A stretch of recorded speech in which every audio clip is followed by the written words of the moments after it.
Hello viewers, আসসালামু আলাইকুম। আমি মোহাম্মদ সজীব, ঢাকা থেকে কক্সবাজারের উদ্দেশ্যে রওনা হলাম। আমার সাথে আছে আমার ছোটো ভাই ব্রাদার অনেকেই।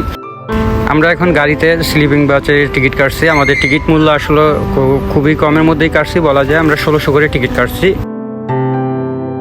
আমরা এখন পৌঁছে গেলাম অলরেডি কুমিল্লাতে। আমাদের এখানে হচ্ছে নাস্তা বা ওয়াশরুমের বিরতি। অলরেডি আমরা পুরো ভিডিওটা লং টাইম না করার জন্য আমরা বিচের ভিডিও থেকে শুরু করতেছি। আমরা অলরেডি আমাদের ছোটো ভাই অলরেডি লাফালাফি শুরু করে দিয়েছে। আসলে আমরা সবাই খুবই আনন্দিত। সমুদ্র এমন একটা জায়গা যেখানে আসলে সবাই অনেক আনন্দে মেতে থাকা যায়, এমন একটা জায়গা। আর পৃথিবীতে যত বোরিং মানুষই হোক না কেন, সমুদ্রে আসলে সবারই মন ভালো হয়ে যায়। সমুদ্র হচ্ছে মন ভালো হওয়ার একটা অন্যতম জায়গা। আসলে আমরা এত বেশি আনন্দ করছি যা বলার মতো না। খুবই আনন্দ করছি, খুবই একটা এনজয় করার মতো একটা জায়গা ছিল। আমি কক্সবাজার সমুদ্র সৈকত হচ্ছে পৃথিবীর অন্যতম একটা বড় সমুদ্র সৈকতের মধ্যে অন্যতম। এটি প্রায় 120 কিলোমিটার দৈর্ঘ্য একটি সমুদ্র সৈকত, আর পুরোটাই হচ্ছে বালুময়। এছাড়াও আমাদের এই কক্সবাজার সমুদ্র সৈকতে কক্সবাজার জেলার মধ্যে বাংলাদেশের সবথেকে বড় মৎস্য ভাণ্ডার হচ্ছে কক্সবাজারে। এটা হচ্ছে আমার মামাতো ভাই হামিম, সেও খুবই এনজয় করতেছে। আমরা প্রত্যেকেই ডিফারেন্ট ওয়েতে খুবই আনন্দ করছি। আমাদের মামাতো ভাই, ফুয়াতো ভাই সবাই মিলে ছোটো ভাই ব্রাদার বন্ধু বান্ধব মিলে মোটামুটি অনেক বড় একটা ট্যুর ছিল। আর সমুদ্রের ঢেউগুলো অনেক ভালো লাগতেছিল। আসলে সত্য কথা, সমুদ্রে একটা কথা বলতে গেলে, যার যত বেশি মন খারাপ থাকবে কোনো সমস্যা নেই, সমুদ্রের পাড়ে চলে আসেন। সমুদ্রের পাড়ে আসলেই মনটা অনেক ভালো হয়ে যাবে ইনশাল্লাহ। কক্সবাজারে কিন্তু বাংলাদেশের সবথেকে বড় সাবমেরিন ল্যান্ডিং স্টেশনও রয়েছে এই কক্সবাজারেই। সো কক্সবাজারটা বাংলাদেশের অন্যতম একটা গুরুত্বপূর্ণ জেলা, বা চট্টগ্রাম বিভাগের মধ্যে গুরুত্বপূর্ণ একটা জেলা হচ্ছে কক্সবাজার জেলা। 1616 সালে চট্টগ্রাম সহ কক্সবাজারের বেশ বড় একটা অংশ আরাকান রাজ্যের একটি অংশ হিসেবেই পরিচিত ছিল। কিন্তু একটা পর্যায়ে গিয়ে এটা বাংলাদেশের অধীনে চলে আসে। এ নিয়ে বড় কথাবার্তা আছে, বাট আমরা এত কথাবার্তার মধ্যে চলে যাব না। এখন এই কক্সবাজারের নামকরণ করা হয় ইস্ট ইন্ডিয়ান কোম্পানির একটা অফিসারের নামে, হিরাম কক্স এর নামে নামকরণ করা হয় কক্সবাজারের। আমাদের কক্সবাজারের সমুদ্রের পাড়ে আসলে বিকেলটা দেখতেও খুব সুন্দর লাগতেছিল। পশ্চিম আকাশে যখন সূর্য অস্তে যাওয়ার কিছুক্ষণ আগ মুহূর্ত আসলে আকাশটা এত সুন্দর দেখাচ্ছিল, ক্যামেরা ধারণ করে আপনাদের দেখানোর চেষ্টা করছিলাম। আসলে আকাশটা এত সুন্দর, যে কোনো মানুষ পৃথিবীর যত হৃদয়হীন মানুষ এই আকাশটা দেখলে আসলে আকাশে প্রেমে পড়ে যাবে। আমরা ইতোমধ্যেই এখন যেটাকে চাঁদের গাড়ি বলা হয়, চাঁদের গাড়ি করে আমরা হিমছড়ি বা বিভিন্ন মিনি বান্দর বা বিভিন্ন জায়গায় আমরা ভ্রমণ করব। আমাদের এই চাঁদের গাড়িটা ভাড়া নিয়েছে হচ্ছে, আমরা এটা 2500 টাকা কন্ট্যাক্ট করছি। এখানে 4000, 4500, 5000 টাকাও অনেক সময় ওরা ডিমান্ড করে থাকে। এটা দামাদামি করে নিতে হবে আপনাদের।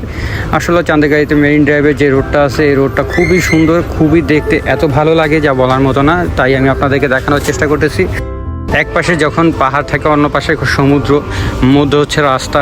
আসলে এটা মনে হয় এশিয়ার মধ্যে একমাত্র একটা রাস্তা আছে যেটা পাহাড় আর সমুদ্র ঘেঁষা একটা মাত্র রাস্তা, সেটা হচ্ছে মেরিন ড্রাইভ রাস্তা। এই মেরিন ড্রাইভে ঘটে যাওয়া অনেক ঘটনাই বাংলাদেশে ইতিমধ্যে হয়ে গেছে। আমাদের ক্যামেরার মাধ্যমে আপনাদের এই রাস্তা, সমুদ্র, পাহাড়ের সব সৌন্দর্যগুলো তুলে ধরার চেষ্টা করতেছি। আসলে আমার বগরগুলো আপনাদের ভালো নাও লাগতে পারে, তাই আমি কথা কম বলে আপনাদের ভিউগুলো দেখানোর চেষ্টা করতেছি।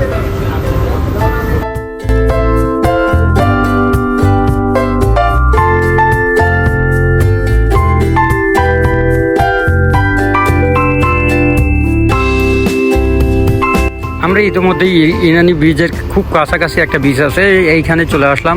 আসলে ইনানি ব্রিজে আগে যে এরকম বড় বড় পাথর পাওয়া যাইতো, বা যেরকম বড় বড় পাথর ছিল, ওগুলো এখন পাওয়া যায় না। এই জন্য আমাদের ইনানি ব্রিজের খুব কাছাকাছি একটা ব্রিজ আছে। এই ব্রিজটা আমাদের কাছে খুব ভালো লাগছে, এই জন্য এখানে চলে আসলাম। আর এখানে সমুদ্রের ঢেউটা এতটা ভয়ঙ্কর ছিল।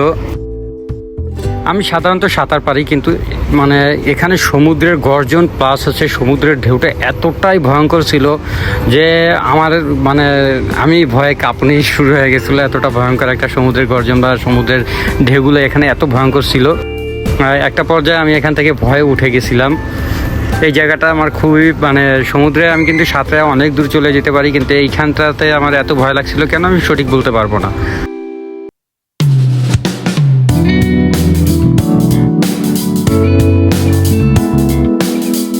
এখানে যে সমুদ্রের ঢেউ বা সব কিছু মিলে পরিবেশটা বা মানে এতটাই ভালো লাগছে, মানে ভয় লাগলেও খুব ভালো লাগছে। ভয়ে ভয়ে মানে এতটাই উপভোগ করছি, মানে এই দৃশ্যগুলো এখন কোনোদিনই আমি ভুলবো না। আসলে সমুদ্র কিন্তু সবসময় দেখতে ভালো লাগে না, যখন সমুদ্রের মানে ভয়ঙ্কর ঢেউগুলো দেখা যায় ওইটা দেখার মজা একরকম, মেঘলা আকাশে সমুদ্র দেখার মজা আর একরকম, রাতে সমুদ্র দেখার মজাটা আর একরকম। আসলে আমরা রাতে ভিডিও করে আপনাদেরকে ওভাবে দেখাইতে পারি নাই। আমি চেষ্টা করছিলাম রাতে ভিডিও করা, কিন্তু রাতে আসলে আমাদের প্রপার ভালো লাইট ছিল না বা সমুদ্রের পাড়ে ওরকম লাইটিং ব্যবস্থা ভালো ছিল না বিধায় আমি রাতে সমুদ্রটা আপনাদেরকে দেখাতে পারিনি। কিন্তু যে এইখানে আমি আপনাদেরকে আশা করি যে সর্বোচ্চ মানে ভিউটা আমি সব থেকে ভালো, ঢেউ বলেন ভিউ বলেন সব মানে সমুদ্রের ন্যাচারাল একটা সৌন্দর্য আমি আপনাদেরকে দেখাতে পারছি ইনশাল্লাহ। আর আমার আসলে এই ভিডিওগুলো যদি কারো ভালো লেগে থাকে সেক্ষেত্রে আমি আশা করব আপনারা আমার চ্যানেলটি সাবস্ক্রাইব করবেন এবং পাশে বেল বাটনটি অন করে দিয়ে আমাদেরকে সহযোগিতা করবেন, তাহলে আসলে হয়তোবা আমি আপনাদেরকে আরও ভালো ভালো কিছু ভিডিও আপনাদেরকে উপহার দিতে পারবো। আমার বগর বগর এখানে থামিয়ে দিচ্ছি, আশা করি আপনারা এই ভিডিওটা উপভোগ করবেন।